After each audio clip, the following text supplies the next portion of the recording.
This is Not a Player Pod, a sports podcast by fans and for fans covering everything from the hardwood to the gridiron.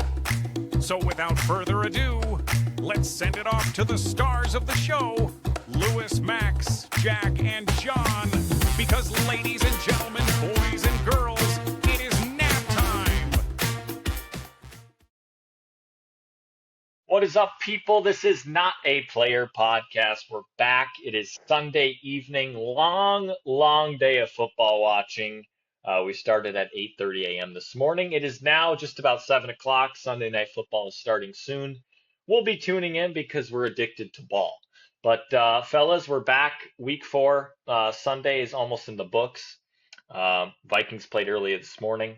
That was a tough loss. We'll hit on that later in the podcast. We'll hit on the best wins, worst losses. But how was your guys' Sunday? Our Sunday was good. We watched all of the games together. We watched the Ryder Cup, which almost ended in an asterisk together. That was pretty exciting, and I would have had a lot of complaints if it would have been 14-14 with the Victor Hovland withdrawal before. But this is a football podcast. This is not a golf podcast, so we will stick to the NFL.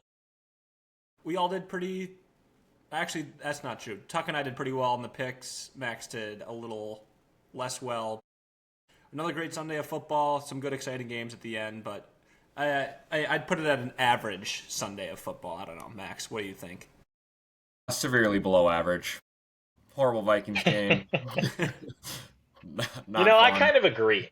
It was not that good, actually. The noon games were an absolute snooze fest. And 4 o'clock, 3 o'clock, I guess, were a little better. But yeah, if we include the Vikings and then the snooze fest of the noon window, pretty below average day for what the NFL usually produces. Chiefs-Ravens was a dud, too, so that's always right. It's difficult when the prime game is a dud. But yeah, any football is good football, in my opinion. By the way, never mind. I'll talk to you on that last. I'll get to that later. Let's get into best wins, worst losses. Lewis, why don't you give us your best win of the day? My best win of the day is the Jacksonville Jaguars. This is going into Santa Clara, beating this good 49ers team outright. They had Brock Purdy back. The Niners are, I said good, but they're like, I'd say a little above average team, so... I feel like at times, sorry to interrupt, at times you have said they aren't good. So just wanted to point that out. Yeah, they kind of proved me a little wrong today. I thought this game would be easier than it was. The Niners did turn it over a lot, but the Jags kind of did start clicking on. Trevor Lawrence looked particularly well today, making some big-time throws and using his legs when he needed it to. So that's kind of what I'm most encouraged of, is just Trevor Lawrence's play in general. The rest of the Jags team is a little uninspiring to me. Like, are they going to make any noise in the playoffs? Probably not. But they can pick off some of these average teams week by week and be on the lookout for them as underdogs the rest of the year. But prior to the season, I feel like a lot of people talked about the Jags as a team that could be frisky. Their defense would probably be awful. And, they thought the Trevor Lawrence, Liam Cohen thing could develop into something, but probably not this year. They're 3-1. They beat the Bengals, which was an average win. They beat the Texans, which was an average win. Today was probably their best win. Maybe week 1 against the Panthers, pretty good win there too. But I can't keep a straight face this anymore. This is a Panthers podcast, I guess. Yeah. Their upcoming schedule: they play the Chiefs, and then the Seahawks, and then the Rams. Those are 3 games that I think we'll know a lot more about the Jaguars, whether they're, a potential playoff team or not. But 3-1's 3-1, and today was a good win on the road in San Francisco, across the country. So I do give them props. Ugly. We knew it was going to be ugly. 49ers turned the ball over 4 times. Brock Purdy looked pretty atrocious, I would say. So I don't think either team instilled too much confidence in me as far as a best win goes. By no means am I sold on the Jags going forward. But got in and got it done, I guess. Yeah, I'm not really sold on them either. I think if they could sneak into the playoffs, they're going to win a playoff game in the AFC. Probably not, but I don't know. Why don't we move on to John? What was your best win of the day? I'm going to give it to the Los Angeles Rams. This is a team that I've been somewhat down on going into the season and throughout the season. I probably will continue to be uh, down on them. But today was a good win for the Rams over the Colts. Main reason was that the Colts still look good. They look like a good team. This isn't some fluky Colts team. I do believe they're a good team and a hard team to beat. And it was more the fact that I feel like this was a major steal of a win that you may look back on in a couple months and be like, that was a very important win for the Rams. They were down by 7 with like, I don't know, 5 or 6 minutes left, and they ended up winning by 7. Uh, so if you bet on the Colts, I'm sorry, but good win for the Rams. They seem to win ball games late. The Sean McVay, Matthew Stafford combination seems to do that. So that's where I'll end up with best win. I got a question for you. What percentage of blame do you put on Charlie Irsay Gordon on the sidelines of the Colts for this loss? Does she deserve any, or is this a Shane Steichen problem? This feels like one of those situations where when things go well, she gets props, and when things go poorly, it's other people's fault. And so in this case, I would guess that it's a Steichen issue. Okay. You think there's trouble in paradise on the sidelines between Mrs. Irsay, the owner of the Indianapolis Colts, and the rest of the team? What do you think she was saying into the headset today? There's a chance that it was her fault when Cam Bynum had that busted play on the end. I heard she wanted a zero blitz, and Lou Anarumo, their new D coordinator, wanted to play more of a coverage defense. So that could be the problem. Yeah. Was she the one that sent 10 players on the field, or was that Lou Anarumo? You think she had a wrong. I think she demands excellence. I think she's the reason they're 3-1. Yeah, she's been good. I think that dropping the ball before the end zone, those are all mistakes that she's not going to stand for. Yeah, she's we need more. Bud. Yeah, we need more ownership that's on the field like her. She really needs to set the tone in this field and let's get Ziggy on the field with the headset. Why not? No. Disagree. Get his big mustache down there. You got to know your ownership style. Some people can do it. Some people can't. I'd be curious what she was talking to Adonai Mitchell, however you say that guy's name, after he dropped that pass. I couldn't imagine she was too happy, and I'd love to hear a mic'd up segment of her on the sidelines when that's NFL happening. Films, they better do something. But the Rams did look pretty good today. They can grind out these wins. You just got to trust McVay and Stafford in some of these tight games. They can get it done a lot of the time if their last-second kick isn't getting blocked. But, Max, any more points on this one? No, Rams stay dangerous. That's about it. All right. Why don't we move on to your best win then?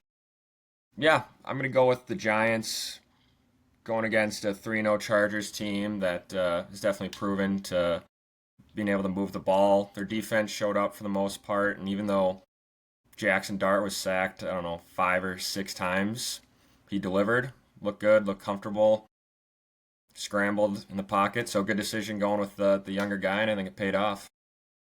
Yeah, this definitely could have been in the worst loss category for the Chargers as well, just like on paper, because it's not like the Giants have lit the world on fire by any means.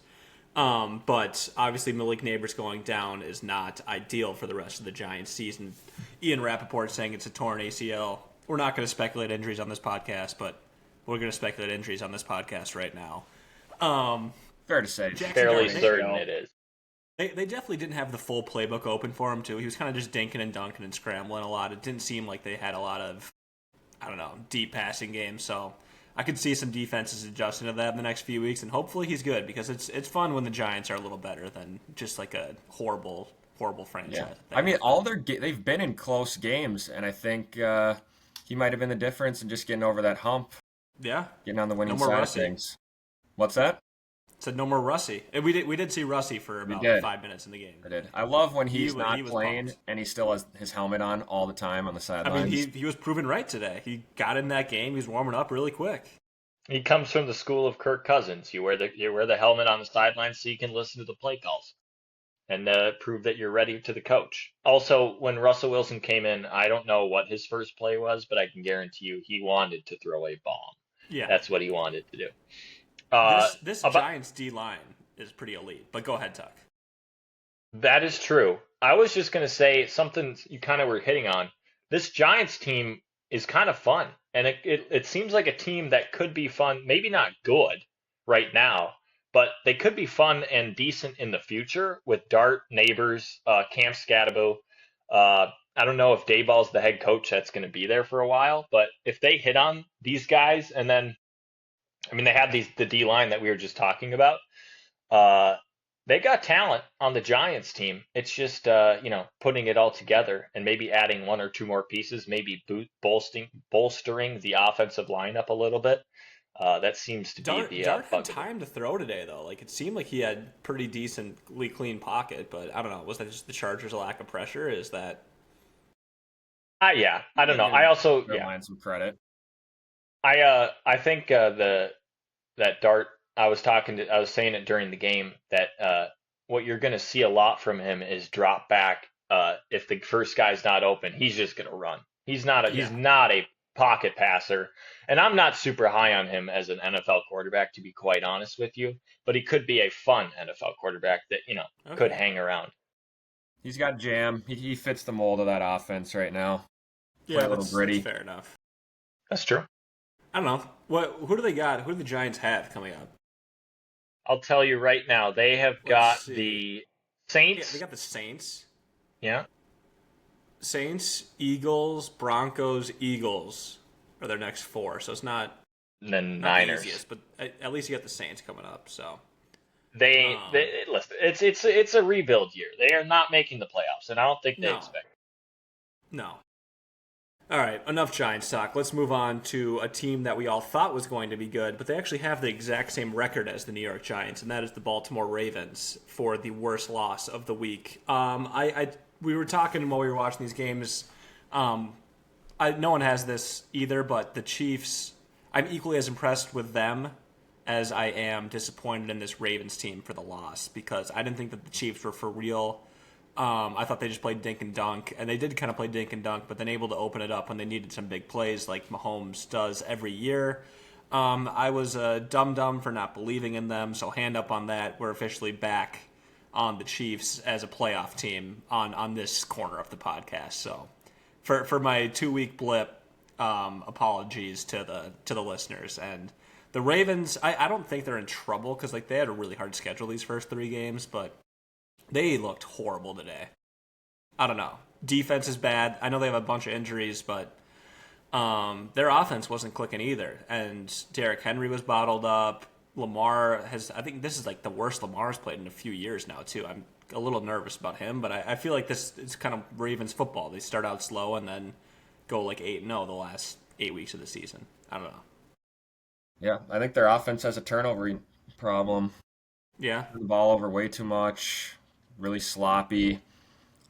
I'm assuming Lamar's fine, but he left the game with, was that a hamstring?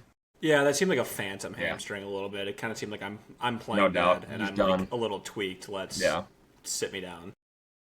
Yeah, they were horrible. I was kind of opposite of you. I said I was way more disappointed in how the Ravens looked than I was impressed with the Chiefs. But Mahomes 4 touchdowns definitely took advantage of an injured Baltimore defense. And Pacheco's gashing them for 8-yard runs every other play too. Yeah. The run defense is not nothing ideal. was Matabuke and Van Noy out right now. That doesn't help. And I think their other cornerback got carted off with an elbow injury. Here's the question: do you need a cart for? There's a lot of carts off today for upper body injuries. You can't just walk to the locker room with that. I don't know. Got to keep it stable. I'm not sure. It's probably a keep it stable thing and a timely matter thing. Get there back there quicker. Mm-hmm.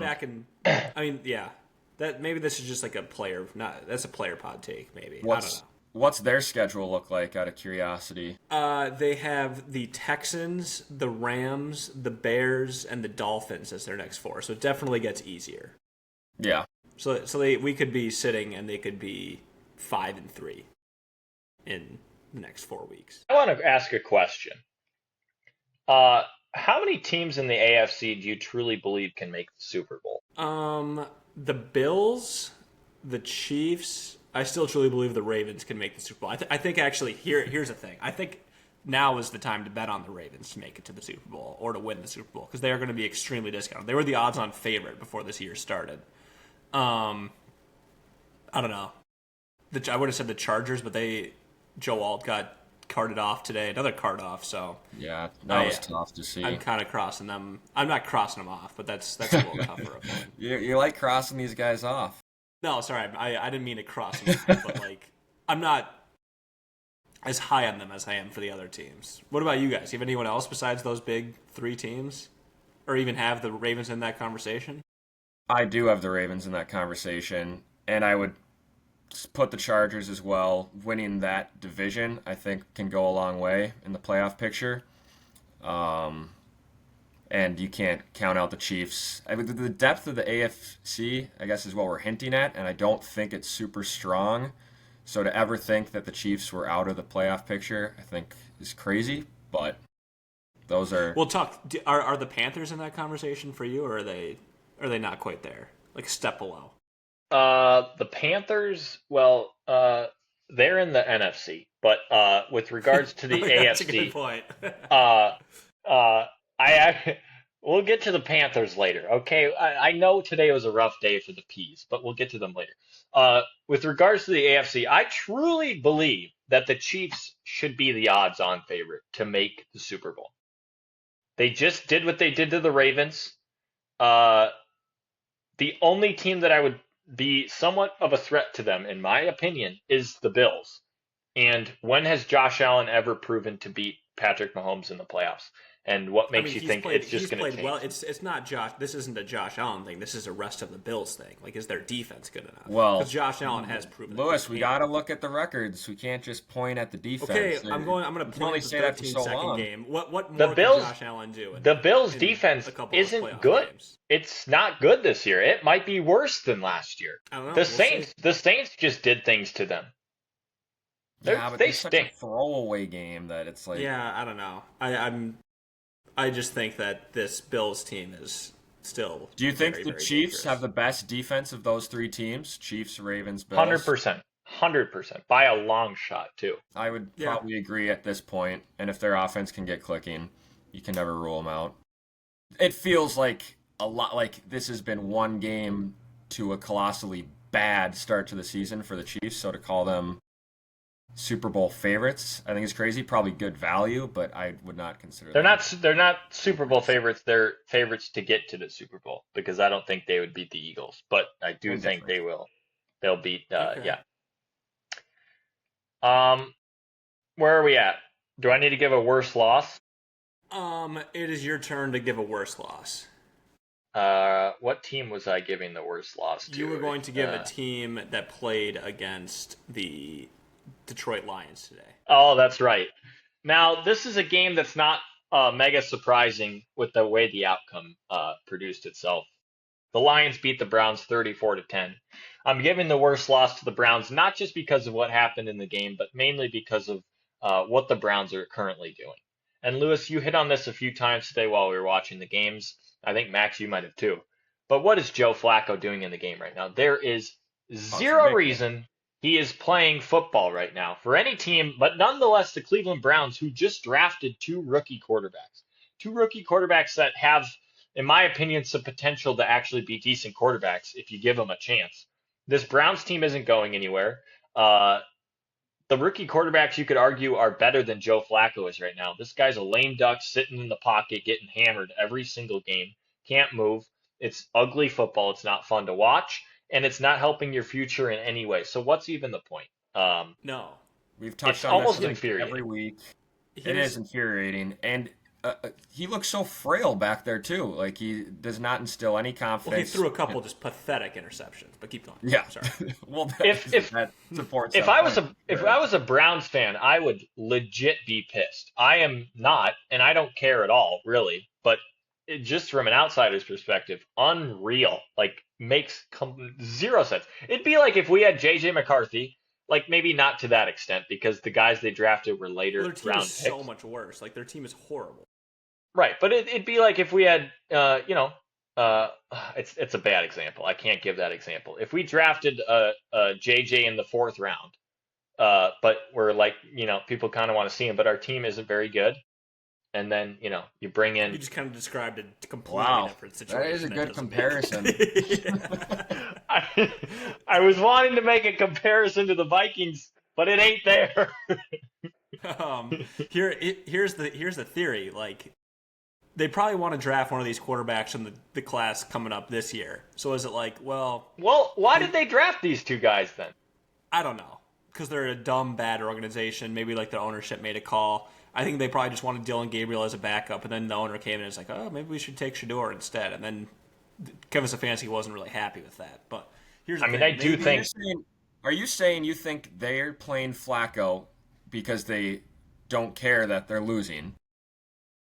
They don't want to show. They don't want to be like show Dylan Gabriel like a little promise, and they like win a couple games, and they be like, oh, do we actually go back with Dylan Gabriel where they should be taking one of these top guys next year? Well, what's the so dumb. That's so dumb. That is one of the dumber things I've ever heard. Why did you draft them? I'm just trying to come up with like reasons. Like, I don't know. This is like why it's so baffling. Here, I know. I think the reason is this. The reason is that they think they have a decent, like a really good defense, and if they just had a veteran quarterback that doesn't make mistakes, they can win some ball games and maybe sneak into the playoffs. That's their reason. Yes. Yeah. Well, here they're 0-4 right now. They obviously play the Vikings next week, and then they have the bye. So they just beat the Packers. They're 1-3. Well, they're 1-3. I forgot about that. They did beat the Packers. Who do they play after the bye? Let's see. They've they play got the Dolphins after the bye. So that might be a game where it's that's a good first start. We maybe have to be careful with how much we slander them too, with the Vikings coming up on the schedule. Well, if the Vikings can't beat them, then their season is done. Yeah. So we'll get to the Vikings. We'll get to them. But I also think that I said it at week 2. If I'm the owner, I'm stepping in and saying, put Shador Sanders in. I want ticket sales, and I want jersey sales. Yeah. I want something. Yeah, because there is no energy. If you're a Browns fan, you can't be going to these games, except for like maybe tailgating outside of them and wearing a paper bag over your head. Wait, Dylan Gabriel did play today. He went 0 for 1. Okay. I don't get the Dylan Gabriel over Shador Sanders either, even if he's like they drafted him fractionally better. Like they should give him both chances. There's levels to this game. Go like college football and like split time. Go like one drive, keep flipping off. Yeah. All right. They suck. Not enough. Fun. This is enough Browns talk. We're talking about the worst team or the second worst team in the league. Why don't we move on to Max's worst loss of the week? Yeah, I unfortunately had to put the Minnesota Vikings in that category. They were very, very tough to watch today. Why don't we have Lewis give his worst loss, and then you do Vikes, and then we'll have a long conversation. Did I not give my worst? I already gave my worst loss. Who'd you do? Yeah, I did the Ravens. Ravens. That's my bad. Continue. Oh, you're good. But the Vikings were not super enjoyable to watch today. Steelers offense kind of buzzed. Rodgers was dinking and doinking, smiling to Tomlin on the sidelines. I didn't have fun watching it. Steelers tried to blow the game too, and Carson Wentz couldn't. Carson Wentz was so pathetic. Everybody's talking about our O-line. He actually had time for a lot of throws. He just made irrational decisions. He loves Scott. Don't understand. Yeah, he was targeting Xavier Scott more than anyone today, which is kind of crazy. I Crazy. know he played wide receiver in college, but like you also have some horses on the other, like actually at wide receiver, like Jefferson and Addison. This was just a funny football game. At least it instills some confidence that they'll stop talking about Wentz in the national media, and this is going to be J.J. McCarthy's team. Do you guys want him to be back in before the bye next week, or would you not mind seeing Wentz? If his ankle is at 100%, yes. If it's not at 100%, no. I'd agree. Let's say it's 80-85%. No. If it's 90, I think he can beat the Browns without him. I think the Vikings season starts after this stupid international tour they're on. Yeah. On a scale of 1 to 10, how nervous are we at the O-line's injuries / like school having to play for extended period of time? Because I'd say 8.7 out of 10. That's pretty high. It is I don't high. think I'm that high. I think I'm like at 6. Because if it's Darisaw that's actually out, I'm a lot more nervous than if it's Brian O'Neill. Because the right tackle's a little easier to kind of hold up than the left tackle. But It is. What at the about same time, I'd go in the middle of you two. And we do have some money. Like, we could test out free agency for somebody. Not even free agency. there's trade just not really good. purposes. Like, there's not. Everyone needs a tackle. It's not like there's like a bunch of good ones out on the street. Who's that Giants guy that is upset with the organization? You know what I'm Oh, I talking don't know. about? Yeah, they're probably not going to want to get rid of him with the rookie quarterback, though. True. It's not just Brian O'Neill, though. It's also the center, Ryan Ryan Kelly, who seemingly has major head issues. This guy, I'm pretty sure, has gone out for a concussion every game.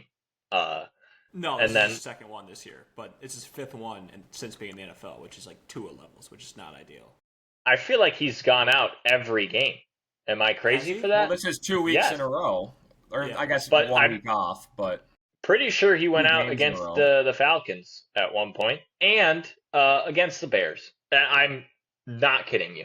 And then Donovan Jackson was also hurt today. So Yeah, that he'll wasn't be ideal. back after the bye. It sounds he'll like. be So it's back. not as big of a But deal. we may never see that off-season O-line we were hoping for. I know we had a Unfortunately. great O line slate, and that's kind of like the main issue with this team. Are we nervous about the D? All right, another scale of 1 to 10. How nervous were we on the defense? They got kind of gashed today because I'm more like a 2 on the scale of 1 to 10. Not even. Yeah. You know, I'm Cashman's not. still out. Ginkel's still out. I'm not concerned at all. I think I severely misjudged the way this game was going to be played out and the team we were playing against and the way they run offense and the quarterback they have. The way we like to play defense is, put pressure on the quarterback, blitz a fair bit, stop the run. The stop in the run part was weird. I don't know why. There's been 2 games this year where you just have not been able to stop the run. It was never an issue last year. Maybe Hargrave and Jonathan Allen aren't that good at stopping the run. But Aaron Rodgers is, if you blitz him or if you bring pressure, he's just going to throw the ball immediately. And it's what he did all day long today. Mhm. And that's just a bad matchup for us. We need a quarterback like Michael Penix that is willing to hold the ball for 5 seconds, and then we'll have success on them. Yeah, even with all that, that game was winnable if we have, I'd say, competent quarterback play. Oh my gosh, the free play that wasn't taken advantage of, and then the intentional grounding, disaster. I was just thinking during that debacle of like a 5 minutes that felt like an hour, how did we get to ourselves into having to experience Carson Wentz as our quarterback? The Carson Wentz experience, we didn't really get to experience it last week, but today was, you got the full, Yeah. the full entree of the Carson Wentz. And That was it's not very basically- fun. It's not fun. Ball. Man. It's not like he's like taking the top off the defense. That was basically like the U.S. Ryder Cup, like go way down and then be like, oh, we have no chance of winning, and then bring it back to, I don't know, a prayer, and then just lose. So The game was lost. I mean, there were times in the second quarter we said this is a must get, and then in the third quarter it felt like every third down was a must get. We never got them, and then somehow we had a chance, and he just decided that Xavier Scott was a better option than Justin Jefferson, and that's a tough way to go out. yeah.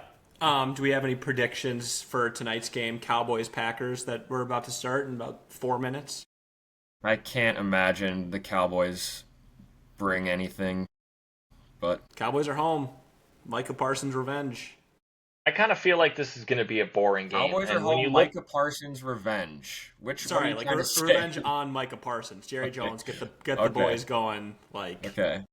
we don't need this guy. Okay. Does that mean the I kind of defense is think gonna it's going to show be up?